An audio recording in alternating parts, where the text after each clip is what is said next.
नमस्कार, आदाब, सत श्री अकाल। स्वागत है आपका आपके चैनल जेके लाइव्स रॉक में। सॉरी, नॉइज़ को थोड़ा इग्नोर करिएगा, लेकिन हो सकता है मेरी आवाज़ आप तक पहुंच रही होगी। आज की वीडियो में हम बात करने वाले हैं कि अगर आप शॉपिंग के शौकीन हैं, यानी कि अगर आप बहुत सारी शॉपिंग करते हैं, तो कौन से तरीक़ों से आप फैब्रिक और मेकअप खरीदते वक्त अपने पैसे बचा सकते हैं। ये थोड़े से यूनिक टिप्स हो सकते हैं आपके लिए, तो वीडियो को ज़रूर लास्ट तक देखिएगा। और अगर आप मेरे चैनल पे नए हैं तो प्लीज़ वीडियो को लास्ट तक देख के, वीडियो अच्छी लगे तो वीडियो को लाइक करिएगा, शेयर करिएगा और सब्सक्राइब करिएगा। सब्सक्राइब का नीचे रेड कलर का बटन है, उसके बगल में बेल आइकन है, उसको भी दबाइएगा। सब्सक्रिप्शन बिल्कुल फ्री ऑफ कॉस्ट है, कोई पैसे नहीं लगते हैं सब्सक्राइब करने के। तो चलिए शुरू करते हैं हमारा आज का वीडियो। और हाँ, अगर आपने मुझे इंस्टाग्राम पे फॉलो नहीं किया है तो वहाँ भी मुझे फॉलो करिए। डिस्क्रिप्शन बॉक्स में मैंने लिंक दे दिया है और वहाँ पे मैं बहुत सारी अपनी फ़ोटोज़ और बहुत कुछ डालती हूँ, तो प्लीज़ आप लोग मुझे फॉलो ज़रूर करिएगा। शुरू करते हैं हमारी आज की वीडियो।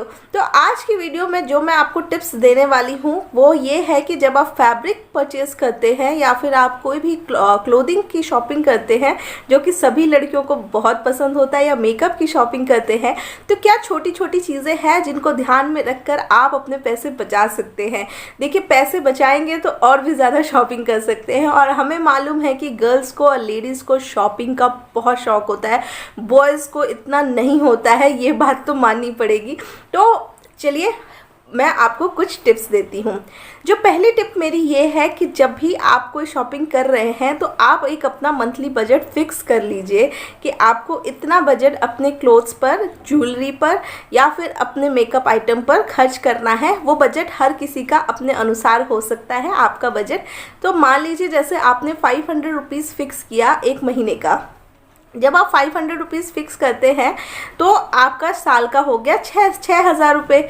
तो 6,000 रुपये में ही आप कोशिश करिए कि आप 6,000 रुपये तक ही स्टिक करें अपनी शॉपिंग को, उससे ज़्यादा ना बढ़े। उससे कम हो जाए पर उससे ज़्यादा ना हो, क्योंकि देखिए शॉपिंग भी एक एडिक्शन है। और जब से हमारे लॉकडाउन शुरू हो गए हैं तो ऑनलाइन शॉपिंग आ गई है ना, तब से मैंने देखा है हम कुछ ज़्यादा ही खर्च करने लग गए हैं।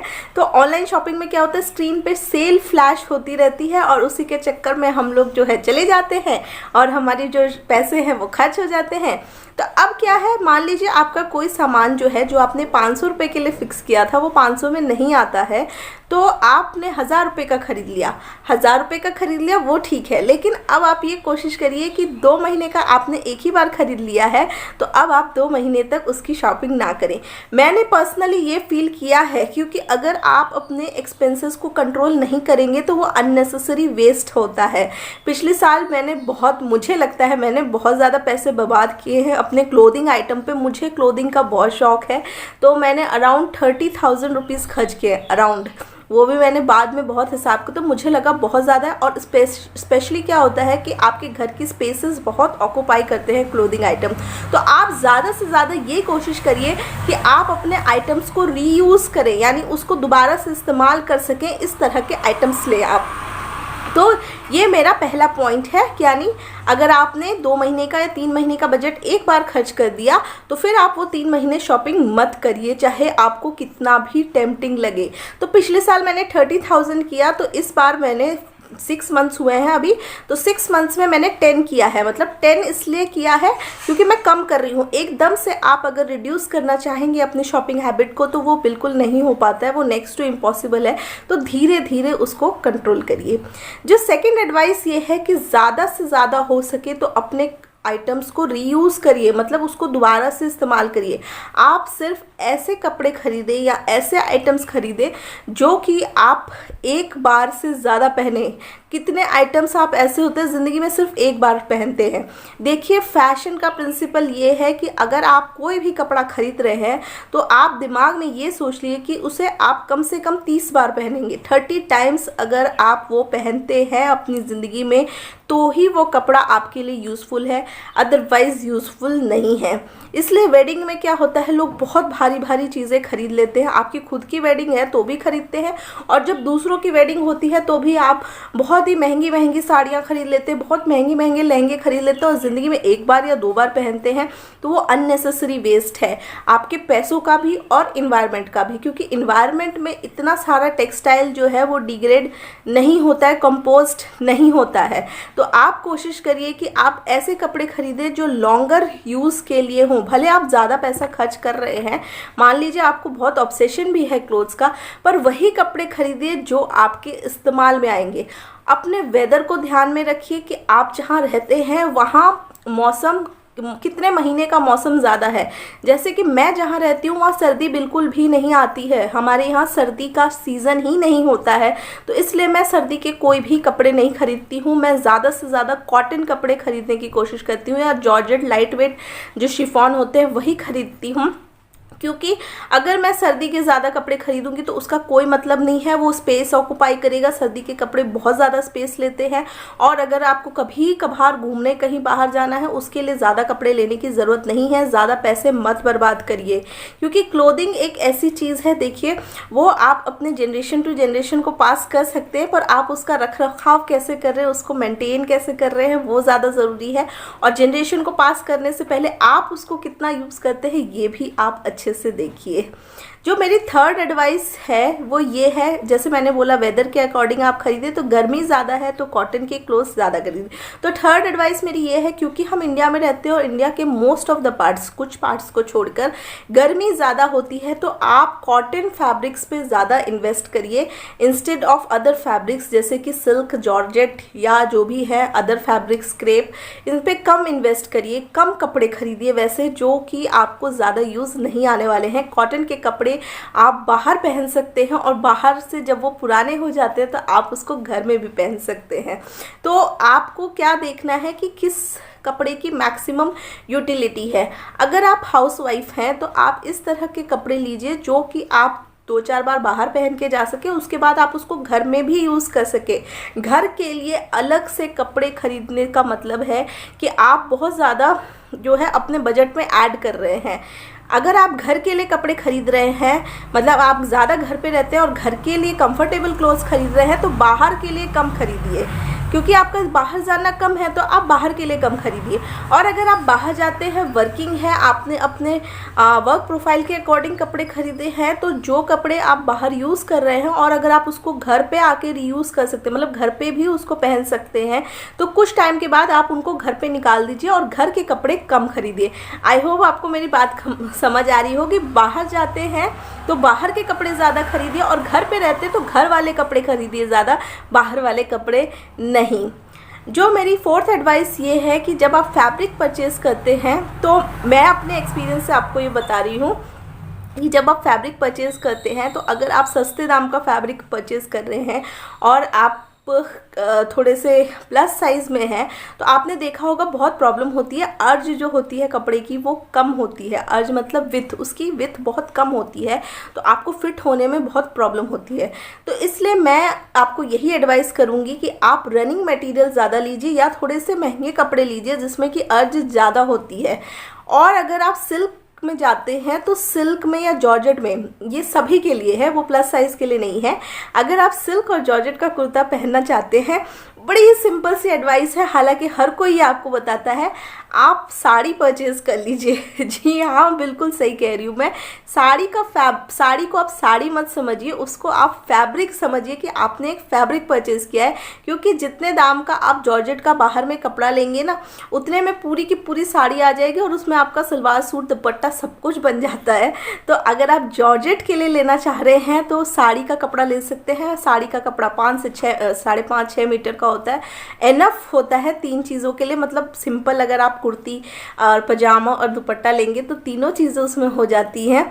तो आप सिल्क के लिए और जॉर्जेट के लिए साड़ी का कपड़ा लेके सूट सिलवाएं, वो आपको हमेशा फ़ायदेमंद होगा। एक करके देखिए, एक लेके देखिए, या एक आपके पास घर में कोई साड़ी होगी उसका रीयूज़ करके देखिए, आपको बहुत फ़ायदा होने वाला है। इससे आपके पैसे बहुत बचेंगे, क्योंकि अगर आप सिल्क का कोई सूट भी बाहर लेने जाते हैं वो आपको ज़्यादा एक्सपेंसिव पड़ेगा in comparison to silk sari that you purchase online. मतलब आपने ऑनलाइन कोई सिल्क की जकार्ड ही बोलते हैं आजकल लोग, सिल्क बहुत कम पहनते हैं, तो जकार्ड की अगर आप ऑनलाइन साड़ी लेंगे उसमें जितना फैब्रिक आएगा, और ऑफलाइन अगर आप सलवार सूट दुपट्टे का कपड़ा लेंगे तो उसमें जितना फैब्रिक आएगा ना, उसमें फ़र्क होगा। और आप जब देखेंगे ना, जब भी आप इस तरह के फैब्रिक परचेज़ करते हैं तो पजामे का कपड़ा यानी कि जो बॉटम वियर है उसको भी ज़रूर चेक कर लीजिए। लोग ऊपर का कपड़ा देखते हैं, समीज का कपड़ा मतलब देखते हैं कमीज़ का, लेकिन बॉटम वियर नहीं देखते हैं। मैक्सिमम केसेस में आप देखेंगे कि बॉटम वियर अच्छा नहीं होता है। तो जब भी आप सलवार सूट या दुपट्टे का कपड़ा खरीद रहे हैं तो बॉटम वियर को भी प्लीज़ चेक ज़रूर करिए। जो मैं आपको टिप्स दे रही हूँ सारी मैं पर्सनल एक्सपीरियंस से दे रही हूँ, और मैंने मतलब इतने सारे मार्केट्स घूमे हैं, ऑनलाइन शॉपिंग की है, तब जाके मुझे ये तजुर्बा आया है, तो मैंने सोचा मैं आपके साथ शेयर करूं। एक और जो स्टेप मैं आपको बताने वाली हूं, अगर आप फैब्रिक परचेस करते हैं, अगर आप लोग अनारकली या गाउन के शौकीन हैं, अगर आप अनारकली और गाउन के शौकीन हैं तो आप देखेंगे मार्केट में अनारकली और गाउन्स के ना बहुत रेट्स होते हैं, या अगर आप उसका फैब्रिक परचेस करेंगे तो उसके भी बहुत ज़्यादा रेट। उसका उपाय ये है कि आप एक ऑनलाइन लहंगा खरीद लीजिए। जी हाँ, बिल्कुल सही, आप एक ऑनलाइन लहंगा खरीदिएगा, इस तरह का लहंगा खरीदिएगा जो कि सेमी स्टिच्ड टाइप का हो, जिसके रिव्यूज़ अच्छे हों। आप एक बार मंगा के देखिए और उसको आप अनारकली में कन्वर्ट करेंगे तो आपका घेर बहुत अच्छा आने वाला है। उसमें आप कुछ लेसेस भी लगा सकते हैं, और सबसे बड़ा फ़ायदा आपको ये होगा कि घेर वाला कट ऑलरेडी आपको मिलेगा, उसमें आपको लाइनिंग भी मिल जाती है, आपको ब्लाउज़ का कपड़ा मिलता है जिसका आप योक पार्ट यानी कि अपनी चोली बना सकते हैं। तो आप उसको एज अ लहंगा भी यूज़ कर सकते हैं, और आप चाहे तो उसको अपने गाउन या फिर अपने अनारकली में कन्वर्ट करवा लीजिए। बहुत ही अच्छा मतलब सस्ता, सुंदर और टिकाऊ उपाय है ये, आप ज़रूर करके देखिएगा। मैंने भी करके देखा है। मैंने एक लहंगा लिया था, मैं आपको इमेज दिखा देती हूँ यहाँ पर, उसका लिंक भी दे दूँगी, ब्लू कलर का। इसको मैंने अनारकली गाउन में कन्वर्ट करवाया और ये बहुत सुंदर लगता है, बहुत ही ज़्यादा सुंदर लगता है।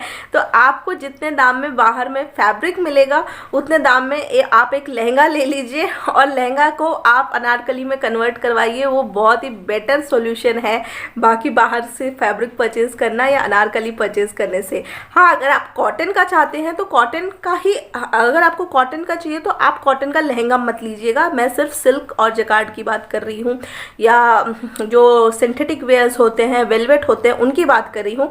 कॉटन का अनारकली आप परचेज़ ही करिए, पूरा का पूरा अनारकली परचेज़ करिए, उसको सिलवाने के लिए मत दीजिए, वो उस तरह का फिटिंग नहीं आता है। जो लास्ट मेरी टिप है वो मेकअप को लेकर है कि अगर आप मेकअप परचेज करते हैं तो मेकअप आप बहुत ज़्यादा एक बार में परचेज मत करिए।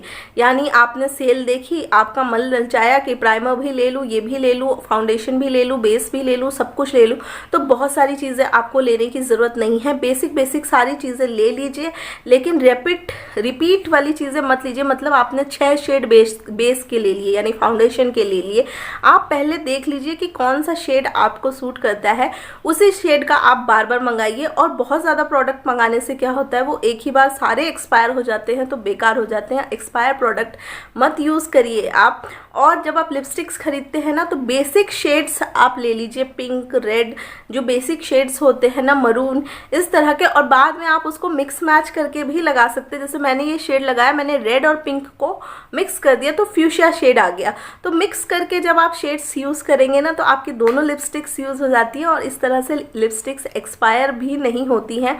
और हो सके तो छोटे सैशेज लीजिए, मतलब छोटे पाउचेस या छोटे पैकेट्स लीजिए किसी भी चीज़ के, छोटा फाउंडेशन लीजिए, छोटी लिपस्टिक लीजिए, ताकि अगर वो एक्सपायर हो तो बहुत ज़्यादा प्रोडक्ट जो है वो वेस्ट ना जाए।